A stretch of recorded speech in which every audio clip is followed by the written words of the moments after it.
ఇప్పుడు చూడండి, దేవుడు ఒక్కడే, కానీ అందరికీ ఒకే టైప్ రిజల్ట్ లేదు. చూడు, అదే దేవుడు, కానీ ఇక్కడ ఇంతమంది జీవితాల్లో, కొంతమంది జీవితంలో కొన్ని కార్యాలు జరిగినాయి, కొంతమంది జీవితంలో గొప్ప కార్యాలు జరిగినాయి, కొంతమంది జీవితంలో మహాకార్యాలు జరిగినాయి. దోషం ఎక్కడుంది? ఆయన దగ్గర ఉందా, మన దగ్గర ఉందా? నదిదేం తప్పు లేదండి, మనం వేసిన పైపుదే సమస్య అని ఈజీగా అర్థమైద్దని నదితో పోల్చి చెప్పానండి. అర్థమైందా? ఆయన కూడా తను నదితోనే పోల్చుకున్నాడు. పరిశుద్ధాత్మ నదితో పోల్చబడ్డాడు, జీవజల నది. స్తోత్రం. ఇక్కడ మనం వినియోగించినటువంటి పైపును బట్టే ప్రతిఫలం. అందుకే ముందు చెప్పాను, తమ దేవునిని ఎరుగువారు బలము కలిగి గొప్ప కార్యములు చేయుదురు. నీ దేవుడు అసమాన ధీరుడు, సర్వశక్తి గల దేవుడు. దేన్నైనా సాధించడానికి నీకు శక్తినివ్వగల దేవుడు.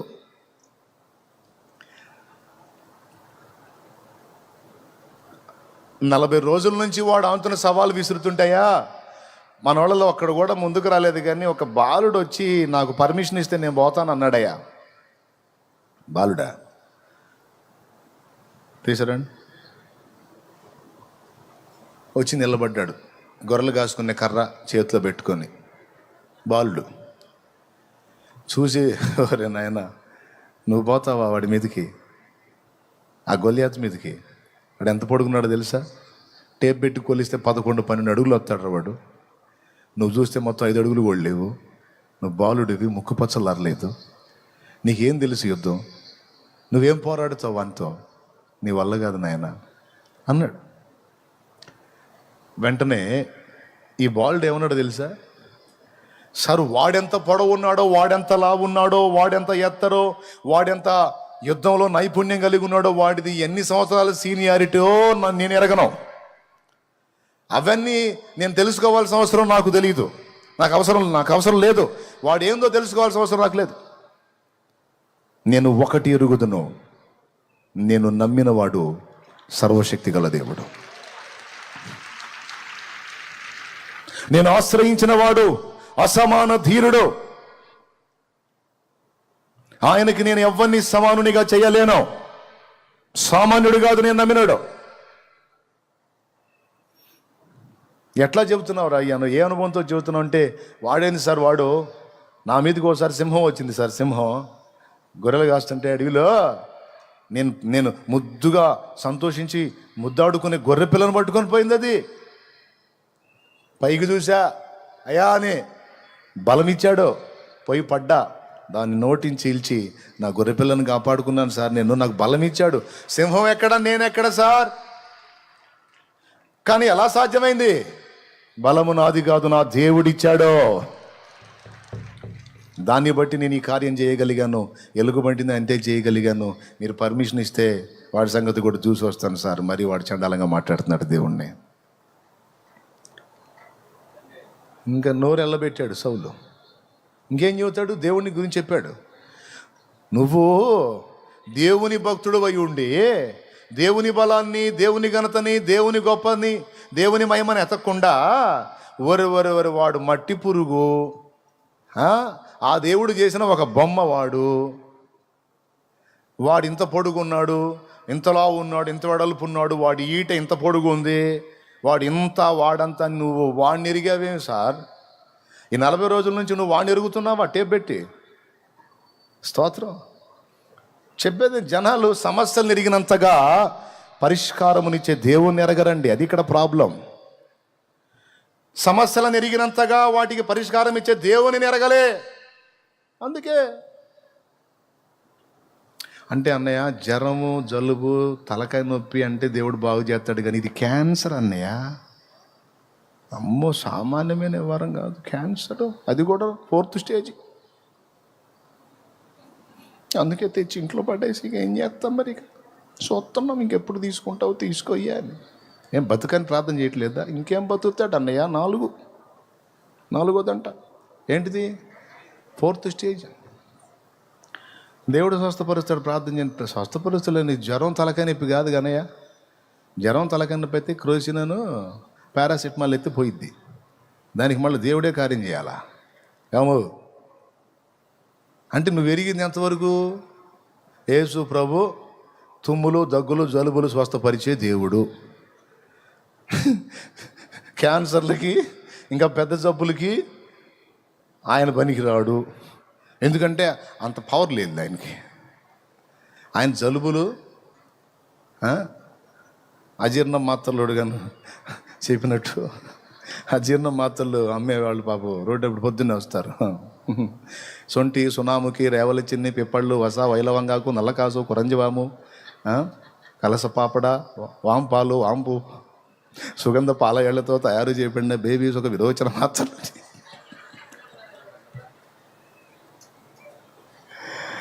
ఏమండి అందులో ఏమేమి వాడాడు చూస్తాడు మొత్తం. బండి వెళ్ళిపోతుంది, తొందర రండి అజీర్ణం మాత్రం. యేసు ప్రభుని ఏం ఎరుగున్నావు నాయనా? జలుబులు గాను, దగ్గులు గాను, జ్వరాలు గాను, తుమ్ములుగా ఏం ఎరుగున్నా యేసు ప్రభునే? ఎంతవరకు ఎరుగున్నా? నువ్వు ఏ స్థాయిలో ఎరుగుంటే ఎంతవరకే వచ్చింది. ఆయన జ్వరాలకు, జలుబులకు, తుమ్ములకు, దగ్గులకు కాదు, ఆయన సమస్త రోగములకు సమాధానం ఇవ్వగలిగిన దేవుడు, స్వస్థపరచగలిగిన దేవుడు, బాగు చేయగల దేవుడు. కొన్ని పరిస్థితులనే డీల్ చేసే దేవుడు కాదు, ఆయన ఎలాంటి పరిస్థితిని కూడా డీల్ చేయగల దేవుడు. సో నంబర్ 1 ఏమి ఎరిగి ఉండాలో? పాయింట్ నంబర్ 1, ఆయన శక్తిని ఎరిగి ఉండాలి. ఆయన శక్తిని ఎరిగి ఉండాలండి. నువ్వెంతో ప్రేమించే నీ ఆత్మీయులు నిద్రించారా? మృతి నొందారా? గుర్తుపెట్టుకో, ఒక మాట చెప్తున్నాను. ఒకవేళ నీ వాళ్ళను కోల్పోయిన నీ వాళ్ళని కోల్పోయినందుకు నీ గుండె వేదనతో అల్లాడిపోతుంటుంది, మమతను బట్టి, మమకారాన్ని బట్టి. ఈ కోటాలకి ప్రకటించిన తర్వాత ఒక ఫ్యామిలీ దూర ప్రాంతం నుంచి రెడీ అవుతున్నారట ఇక్కడికి రావడానికి కోటాలకి. అంతా రెడీ అయ్యి ఇంటి నుంచి బయటికి వచ్చారట. ఎవరైతే వెళ్ళాలి అక్కడ కూటానికి వెళ్ళాలి, సన్నిధికి వెళ్ళాలని ఇంటి యజమానుడు హడావుడి చేశాడో, ఆయన ఈ సన్నిధి కాదు ఆ సన్నిధికి పిలువబడ్డాడు అకస్మాత్తుగా. వినండి, పిలువబడ్డాడు. ఆశ్చర్యపోయారు. ఏంటిది, చిత్రంగా వెళ్ళిపోయాడేంది దేవుని దగ్గరికి? ఇప్పుడు ఏం చేయాలి? ఇక్కడికి రావాలని తొందర పెట్టింది ఆయన, హడావుడి చేసింది ఆయన. తీరా బయలుదేరినప్పుడే వెళ్ళిపోయాడు. వాళ్ళు ఏం చేశారు తెలుసా? ఫ్యామిలీ ఆయన కార్యక్రమాన్ని ఆయనకి చేసి ఈ సన్నిధికి రావాలని తప్పించాడు. దేవుడు డైరెక్ట్గా ఆ సన్నిధికి తీసుకున్నాడు. ఆయనకి సమయం వచ్చింది, ఆయన ఆ సన్నిధికి వెళ్ళిపోయాడు. మళ్ళా సమయం వచ్చింది, అక్కడి నుండి తిరిగి వస్తాడు. ఆయనే తీసుకొని వస్తాడు. ఎవరైతే పిలిచాడో ఆయనే తీసుకొని వస్తాడు. కానీ మనల్ని అందరినీ త్వరపెట్టాడు కదా సన్నిధికి పోవాలని, కాబట్టి మనం వెళ్ళిపోదాం కోటాలకని ఆయన కార్యక్రమాన్ని అలా ముగించి ఇలాగ బండికి వచ్చేసారండి. ఇక్కడే ఉన్నారు వాళ్ళు. నాకు మైండ్ పోయింది ఆ విషయం చెప్తే. ఎంత కాన్ఫిడెన్స్, దేవుని వాక్యం పట్ల ఎంత నమ్మిక. కోల్పోయినటువంటి తమ ఇంటి పెద్దని సామాన్యంగా మర్చిపోలేరు. కానీ దైవ వాక్యం పట్ల వారికి ఉన్న విశ్వాసం ఎంత గొప్పదంటే, ఎక్కడికి పోయాడు? యాడికి పోయాడు? నరకానికి ఏమన్నా పోయాడా? పాతాళానికి పోయాడా? పరిశుద్ధుల విశ్రమ స్థానమైన పరదైసుకు వెళ్ళాడు. ఇంకా కొద్ది కాలంలో రెండవ రాకడ జరగబోతుంది. అప్పుడు ప్రభువునందుండి నిద్రించిన వారినందరినీ ప్రభు ఆయనతో కూడా వెంట పెట్టుకొని వస్తాడు అనే వాగ్దానం ఉంది కదా. వస్తాడు కదా. గుర్తుపెట్టుకో, ఈరోజు ఇక్కడ కూర్చున్న వారందరికీ చెప్తున్నాను, నీవెంతో ప్రేమించే నీ వారిని, నీ కన్న బిడ్డ కావచ్చు, కట్టుకున్నవారు కావచ్చు, నిన్ను కన్నవారు కావచ్చు, తోడబుట్టినవారు కావచ్చు, కొంతమంది కోల్పోయి వారి విషయమే దుఃఖాక్రాంతులై ఉన్నారు. నీతో మాట్లాడుతున్నాడు దేవుడు. నేను కోల్పోయాను, మిస్ అయ్యాను, అయ్యో అని నీ హృదయంలో జ్ఞాపకం వచ్చినప్పుడల్లా ఏడుస్తున్నావు చూడు. నా కుమారి, నా కుమారుడా, ఒక రోజు వస్తుంది, నువ్వు ఎంత ఏడ్చి ప్రలాపించావో వారందరినీ నీ ముందు నిలబెడతాను, నీకు శాశ్వతంగా అప్పగిస్తాను. నమ్మితే కూడా కొడు నమ్మితే కొడు గట్టిగా, నీకు శాశ్వతంగా అప్పగిస్తా. ఆ రోజు అడుగుతాడు, తెగ సణిగావుగా, తెగ గొణిగావుగా, నాకు అన్యాయం చేశావు అని కొన్ని రోజులు ప్రార్థన కూడా చేయలేదుగా. ఇదిగో ఇంక తిను, వెళ్ళవయా, నీకోసం మామూలు తగాదాళ్ళ ఏమా,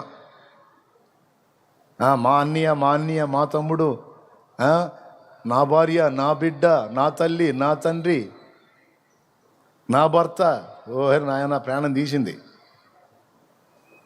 నేను గ్రంథంలో రాయించి పెట్టాగా, నేను మళ్ళీ మొత్తాన్ని కలుపుతానని, తాత్కాలికమేనని చెప్పాగా, మొత్తం కలుస్తారని చెప్పాగా, నమ్మవా? ఇప్పుడు చూడు అంటే, ప్రభువా ఇట్ట అనుకోలేదు ప్రభువా, లేకపోతే నేను ఎందుకు ఎడుతా తండ్రి, స్తోత్రం చెప్పేదాన్ని. అంటే వింటా ఉన్నా కానీ నమ్మకం కుదరలేదు నాయన. అంటే నువ్వంటే చచ్చిపోయి లేచావు కానీ అందరినీ లేపుతావంటే ఇంటానే ఉన్నా కానీ నమ్మకం కుదరలేదు. ఇప్పుడు అర్థమైంది తండ్రి, నిజంగానే లేపావుగా నాయన, నువ్వు మావులోడు కాదు, ఎర్రముఖం బో, ఎర్రముఖం వేసుకొని బాగా మాట్లాడుతున్నావు బో ఇక ఏం తింటావు తిను. మా అమ్మో, మా అమ్మ, మా నాన్నో, మా నాన్న, మా తమ్ముడో, మా అక్కో, మా అక్క, మా అన్నో, నా బిడ్డో, బిడ్డగో, నీ బిడ్డ చూడు భద్రంగా ఉన్నాడు, నేను చెప్పాగా. అంటే నమ్మకం కుదరలేదు యేసయ్య. పిచ్చిదన్న, చూసి నమ్మిన వారి కన్నా చూడక నమ్మిన వారు ధన్యులు. ఎన్ని వచనాలు రాయించి పెట్టానో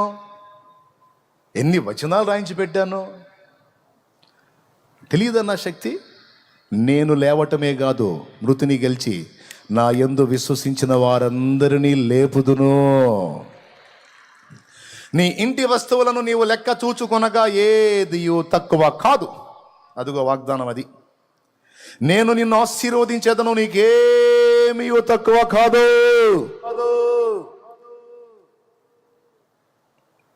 నేను సర్వశక్తి గల దేవుడు. నా శక్తిని అంచనా వేసే విషయంలో బోల్తా పడుతున్నావు నువ్వు.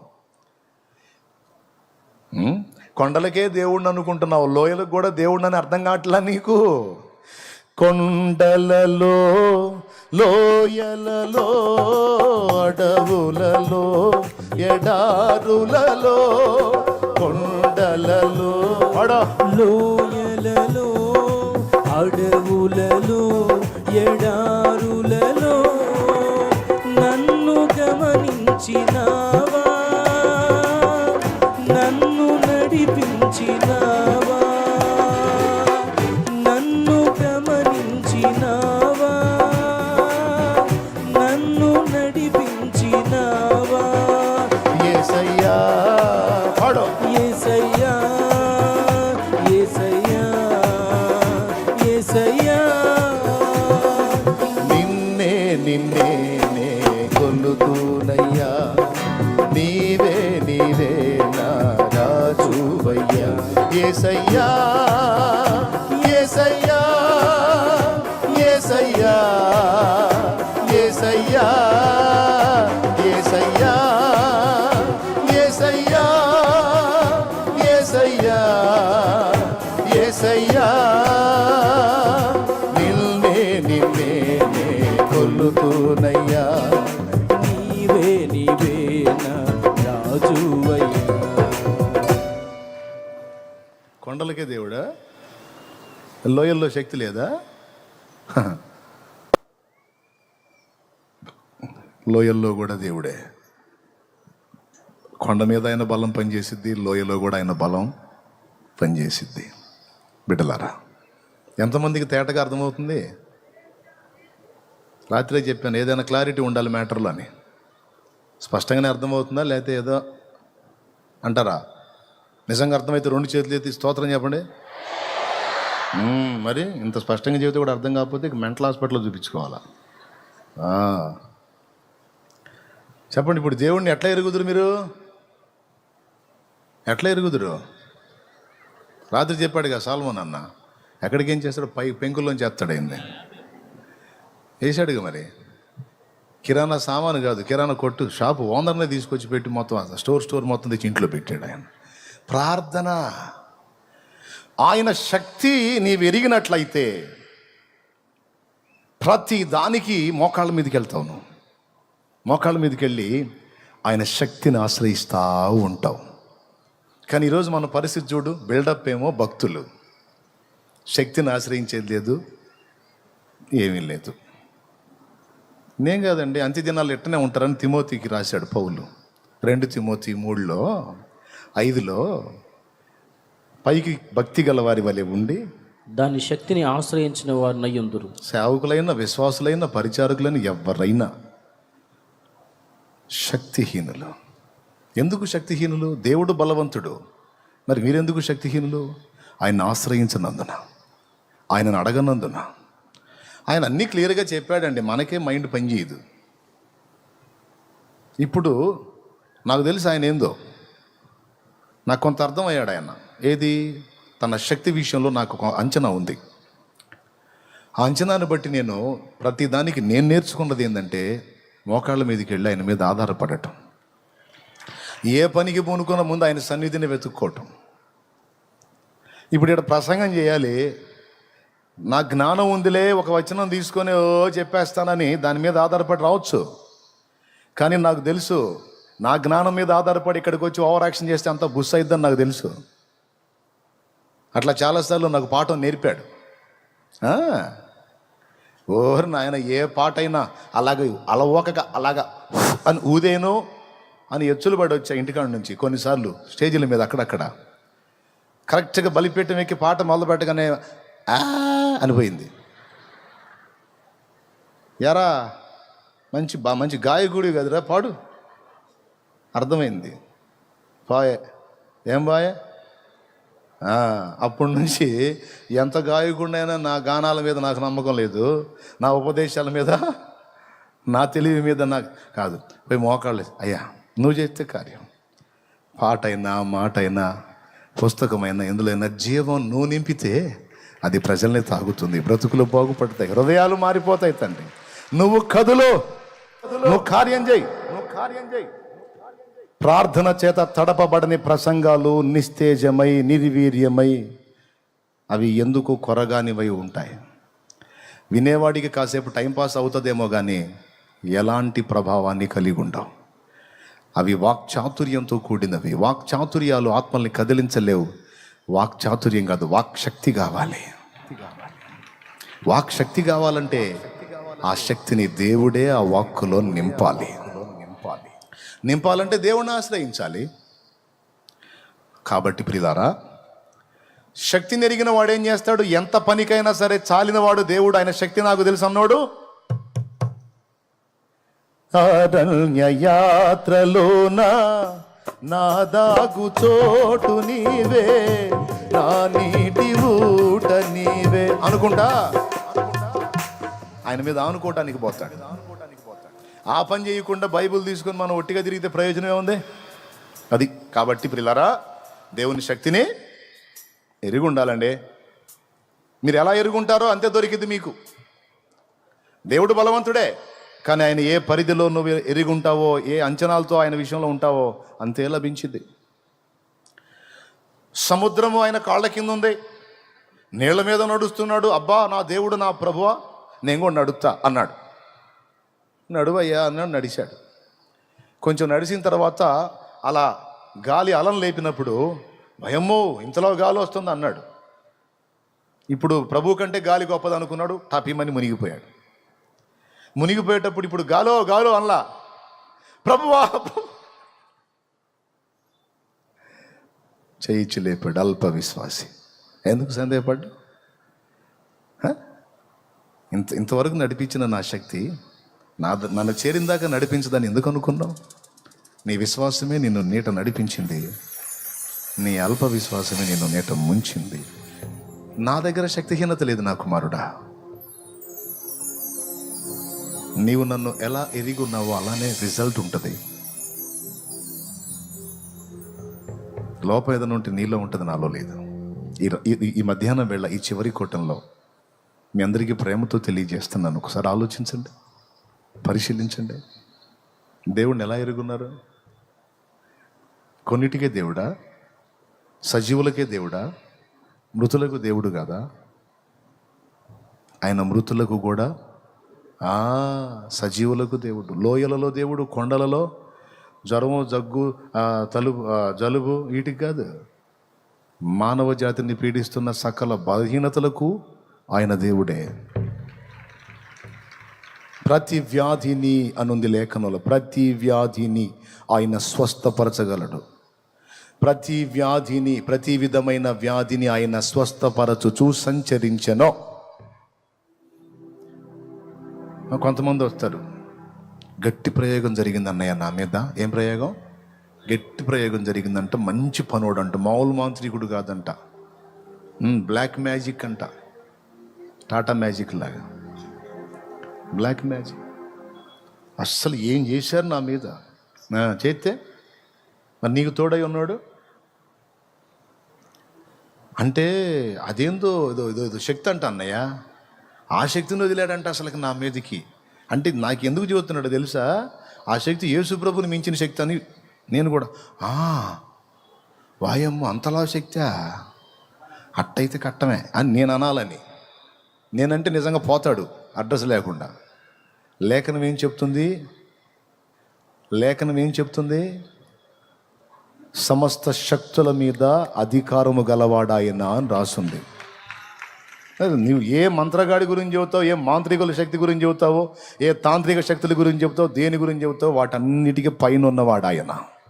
ఆయన పేరే ఉన్నవాడు, అన్నిటికీ పైన ఉన్నవాడు, ఆదిలో ఉన్నవాడు, అంతంలో ఉన్నవాడు. మళ్ళీ మొదలెత్తడం ఎందుకులే, పైన ఉన్నాడు. అన్ని నామముల కన్న పైనామము యేసుని నామము. పాడదాం. కొనియాడతగినది క్రీస్తు నామము, యేసు నామము. జయం జయము సాతాను శక్తులు లయం లయము, యేసు నామము. జయం జయము సాతాను శక్తులు లయం లయము. హల్లెలూయా హోసన్నా హల్లెలూయా హల్లెలూయా ఆమేన్ హల్లెలూయా యేసయ్యా హల్లెలూయా హల్లెలూయా. అన్ని నామముల కన్న పైనామము యేసుని నామము. స్తోత్రం. నిన్ను పీడించే జబ్బుకు ఒక పేరు ఉంటుందిగా, నిన్ను ఏడిపించే పై అధికారికి ఒక పేరు ఉంటుందిగా, నువ్వు ఎదుర్కొన్న సమస్యలకు ఒక పేరు ఉంటుందిగా. అన్ని పేర్లకు పైనున్న పేరట యేసయ్య పేరు. అది దేవుని వాక్యం. అంటే అన్న పెద్ద శక్తి అన్నా. ఏం శక్తి నాయన? అదేదో శక్తి, మహాశక్తి అంట. యేసయ్యను కూడా మించిపోయే శక్తి. సృష్టికర్తే ఆయన, ఆయన్ని మించి శక్తి ఆయన ఎట్ట చేస్తాడు నాకు అర్థం కాలేదు. సమస్తము ఆయన పాదాల కింద ఉన్నాయి, సమస్తము ఆయనకు సేవ చేస్తున్నాయి అని ఉంది కీర్తనల్లో. అర్థమైందా? మంత్రగాళ్ళకు భయపడదామా? మాంత్రికులకు భయపడదామా? నేను చెప్పిపోయాడు పెద్ద ఆయన, ఇట్లాంటి ప్రయోగాలు చేసేమన్న సామాన్ని ఇంటి ముందుకు వేస్తే శుభ్రంగా వండుకొని తిను. నిజంగా డౌటే లేదు. ఏ సునామాల్లో మైండ్ పోవాలి అవతలోడికి. శుభ్రంగా నిమ్మకాయలు ఎండుమిరకాయలు అయితే మొత్తం కలిపి పులిహార చేసుకున్నారంట వాళ్ళు. జోక్ కాదు, నిజంగా. శక్తుల మీదకి, దయ్యాలన్నిటి మీదకి నంబర్ 1లో ఉన్నవాడు సైతాన్. అయితే ఆ సైతానికే పడు రాలుగొట్టినోడు యేసయ్య. అన్నిటి మీద పైన ఉన్నాడు సైతాన్ గాడైతే వాడిని తన్నినోడు యేసయ్య. ఇప్పుడు ఇంకా వాడిని మించింది ఏముంది? వాడి పని అయిపోయింది. కాబట్టి బిడ్డలారా, ఏదో మాటలంటే మాటలుగా, నిజంగా హృదయంలో ఉండాలి ఆ విశ్వాసం. నేను నమ్మిన వానిని ఎరుగుదును, సిగ్గుపడనెన్నడు. నేను నమ్మిన వానిని ఎరుగుదును, సిగ్గుపడనెన్నడు. సిగ్గుపడనెన్నడు. నన్ను బలపరచువాని యందే సమస్తము నే చేయగలను. నేను వాని యందే సమస్తము నే చేయగలను. నేను నమ్మి నమ్మిన వానిని ఎరుగుదును, సిగ్గుపడనెన్నడు. నేను నమ్మిన వానిని ఎరుగుదును, సిగ్గుపడనెన్నడు, సిగ్గుపడనెన్నడు.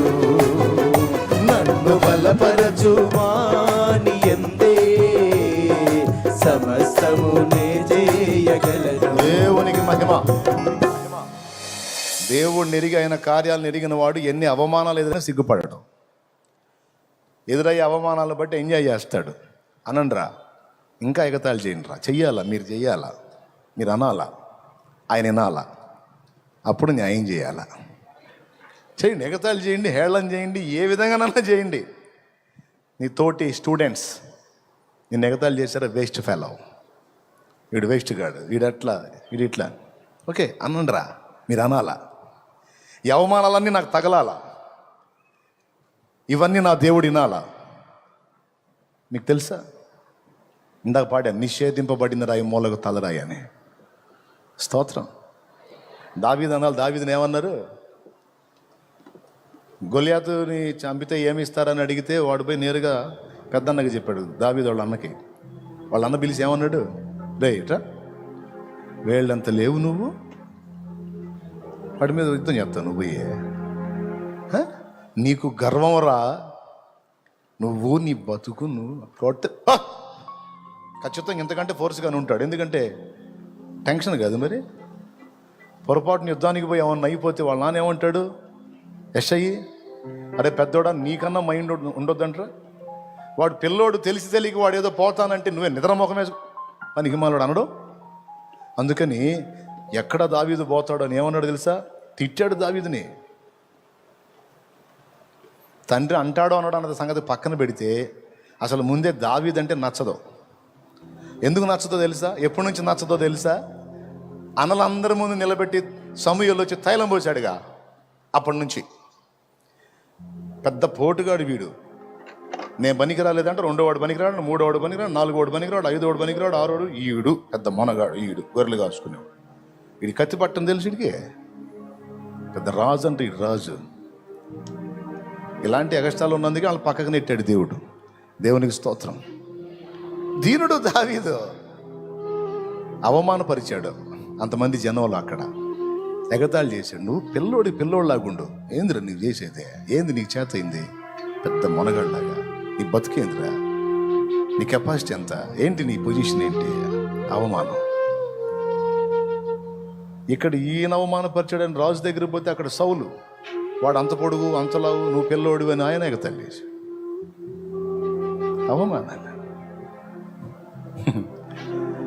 ఏంద్ర సోదరులాగా ఉన్నారు. నేనేదో నా బలాన్ని చూసుకొని పోతున్నట్టు ఫీల్ అవుతున్నారు. నేను ఆయన మీద అనుకున్నానని గ్రహించరే మీ గుడ్డోళ్ళు.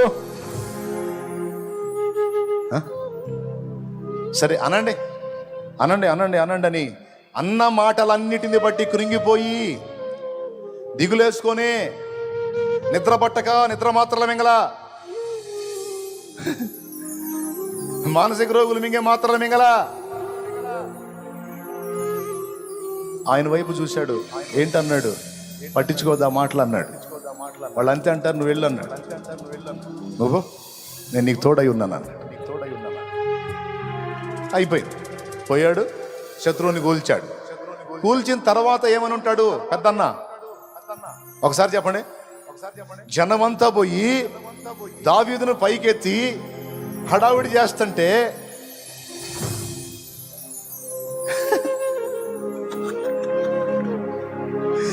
పోయే పరిగెత్తుకుండా ఎవరు అబ్బాయి వాడు?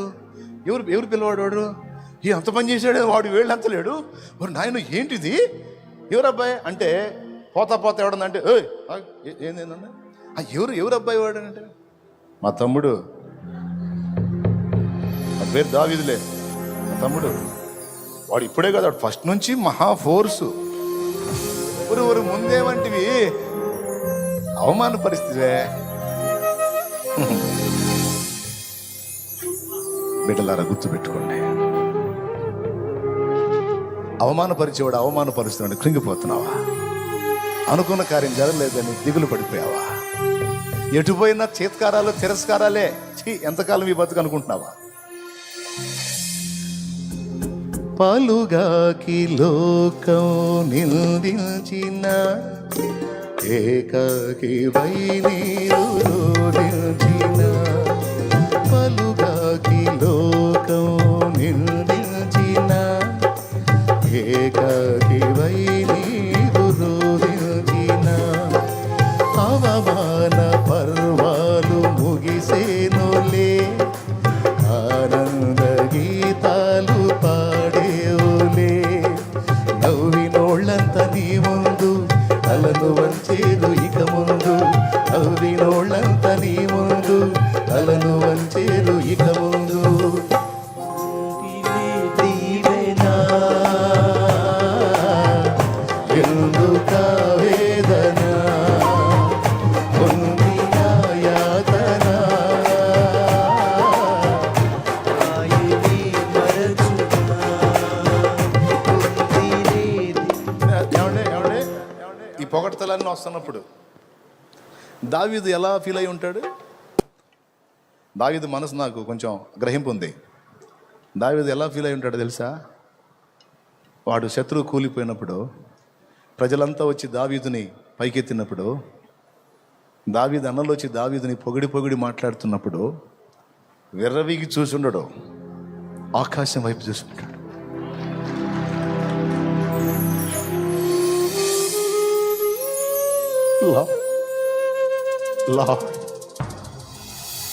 ప్రభువా, ఇది నీదే, ఈ విజయం నాది కాదు, నీదే. వీళ్ళకి తెలీదు, నన్ను కనపరుస్తుంది, నాది కాదు, నీది, ఇది నీదే. నా అవమానాలని పొగడ్తలుగా మరిచావా? నన్ను హేళన చేసిన వాళ్ళ ముందు నా తలనెత్తావా? ఇది నీదే, ఇది నీదే. సోదరుడా సోదరే, వేస్ట్ గాడివిరా నువ్వు అనిపించుకొని ఉండొచ్చు. పనికి మాలిందన్న ఎంతో మంది చేస్తున్నా, నువ్వు చావట్లేదు అనిపించుకొని ఉండొచ్చు.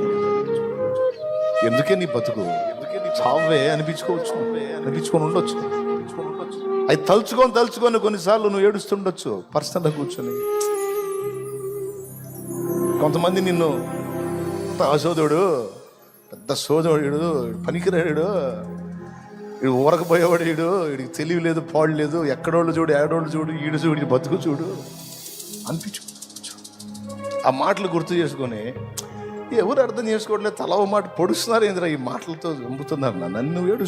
ఏడ్చుండొచ్చు. కానీ ఒక్క మాట చెప్పని, నన్ను ఈ మాటలన్నీ నీ గుండెల్లో ఉన్న వేదనంతా నా తండ్రి చూస్తున్నాడు. ఆయన దీనుల దేవుడు, ఆయన దీనుల దేవుడు.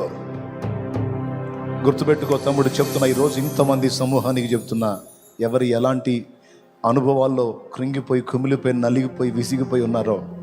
కొంతమంది అయితే ఈ మాటల గాయాలకి చచ్చిపోతే బాగుండని ఆత్మహత్య ఆలోచన చేయబోయిన వాళ్ళు కూడా ఉన్నారు, ప్రయత్నించిన వాళ్ళు కూడా ఉన్నారు. ఒక్క మాట చెప్పనివ్వండి, ప్రాణం తీసుకుంటావు ఏం ఒరిగితే, చచ్చిపోతావు ఏం ఒరిగితే, లేకపోతే వాళ్ళ మీద తిరుగుబాటు చేసి వాళ్ళని తిరిగి తిడతావు ఏం ఒరిగితే, ఏం కలత చెందద్దు. మౌనంగా ఆయన వైపు చూడు, ఆయన వైపే చూడు. ఆయన నిన్ను పైకెత్తిందాక, ఆయన నిన్ను ఎత్తి పట్టిందాక అట్లా ఓపికగా దీనుడివై కాచుకో. అనే మాటలన్నీ అననే, విను విను విను విను విను విను, స్తోత్రం చెప్పు, స్తోత్రం చెప్పు, స్తోత్రం చెప్పు. ఆయన నిన్ను పైకెత్తిన నాడు ఆ నోళ్ళన్నీ, అన్న నోళ్ళన్నీ అలాగా ఆశ్చర్యపోతాయి, నోళ్ళు ఎళ్ళబెడతాయి. ఇది వేస్ట్ గాడు అనుకున్నావు ఏందిరా ఇంత పొజిషన్లోకి వెళ్ళాడు, ఇది ఒట్టోడు అనుకున్నావు ఏందిరా వీడు ఇంత ఘనకార్యాన్ని సాధించాడని. దేవుడిని ఎడల చూపేటువంటి కార్యాలను బట్టి వాళ్ళ నోళ్ళు మూతబడతాయి, వాళ్ళ తలలు దించుతాయి. ఎంతమందికి విశ్వాసం ఉంది? కహాని చెబుతున్నానా? భక్తులు అలా చేయలేదా నా తండ్రి? విరిగి నలిగిన హృదయము గలవారికి యెహోవా ఆసన్నుడు. అలాంటి హృదయం దావీదు కలిగి ఉన్నాడు, యోసేపు కలిగి ఉన్నాడు. దేవుడు వారిని ఎత్తిపట్టాడు. ఈరోజు ఆయన బిడ్డగా నా కుమారి కుమారుడా, నా తల్లి తండ్రి, అక్క చెల్లి తమ్ముడు అన్న, ఎలాంటి చేదైన అనుభవంలో ఉన్నావు, డోంట్ వరీ అనేవాళ్ళని అనని కృంగిపోవాకు. నీ పిల్లలు తిడుతున్నారా? నీ దీన స్థితిని బట్టి నువ్వు శుభకార్యాలకు వెళ్ళిన దగ్గర అవమానపరుస్తున్నారా? ఓకే అవన్నీ తీసుకో తల్లి, తీసుకో నాయనా, తీసుకో, స్తోత్రం చెప్పుకో, గుర్తుపెట్టుకో. రేపు అవన్నీ మధురమైన జ్ఞాపకాలుగా మారబోతున్నాయి నీకు. నువ్వు ఏ కార్యాలకు వెళ్ళిన దగ్గర నేను అవమానపరిచారా? డోంట్ వరీ, తీసుకో అవన్నీ, గుర్తుపెట్టుకో. అవన్నీ నీకు తీయని జ్ఞాపకాలుగా మారబోతున్నాయి. అవి నాకు వద్దు అనుకుంటే మరి రేపు మధురమైన జ్ఞాపకాలు ఏముంటాయి నీ జీవితంలో చెప్పు. అవి అనాలి వాళ్ళు, నువ్వు వినాలి, ఆయన వినాలి, నిన్ను ఎత్తిపట్టాలి. నీకు అదొక మధురమైన అనుభవంగా మిగిలిపోవాలి. ఈ మాట ఎంతమందికి అర్థమైందో చేతులు ఎత్తండి. వాడొత్త గాలుడు, వాడొత్త తాగుబోతాడు, వాడొత్త తిరిగిపోతాడు, వాడొత్తి పేకాటగాడు, వాడు డ్రగ్గిస్ట్.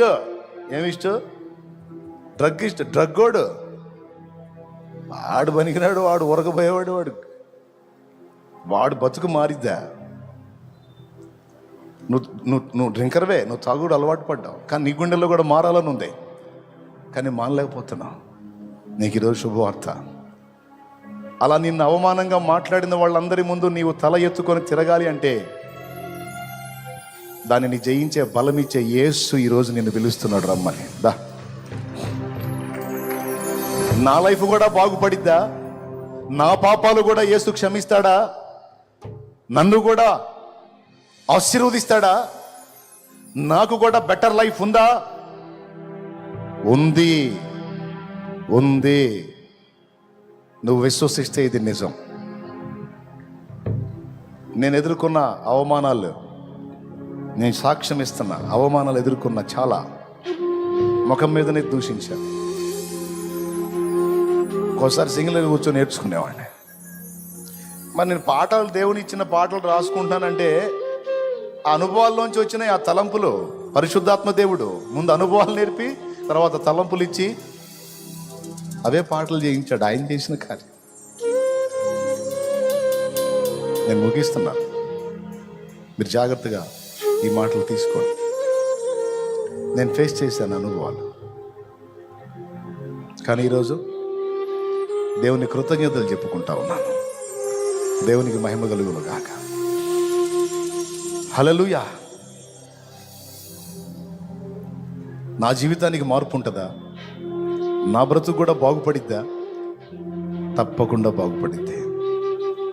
బాగు చేసేవాడు ఆయన ఉన్నాడు. నా టోటల్ ఫ్యామిలీకి చెప్పాను, డోంట్ వరీ, వాళ్ళు అలా అన్నారు, వీళ్ళు ఇలా అన్నారని కృంగిపోతున్నారా? నిరాశపడుతున్నారా? మనకు దేవుడు లేడా? ఆయన వినట్లేదా? బాధపడకండి. ఈ మాటలన్నీ గుర్తుపెట్టుకోండి. అన్ని రివర్స్ అయితే చూడండి. చెప్తూ వచ్చా, ఫ్యామిలీకి చెప్తూ వచ్చాను. ఈరోజు అవి చూస్తున్నప్పుడు వాళ్ళు కన్నీళ్లతో దేవుని వైపు చూడటం తప్ప ఇంకేం చేసేది లేదు. ప్రియమైన బిడ్డలారా,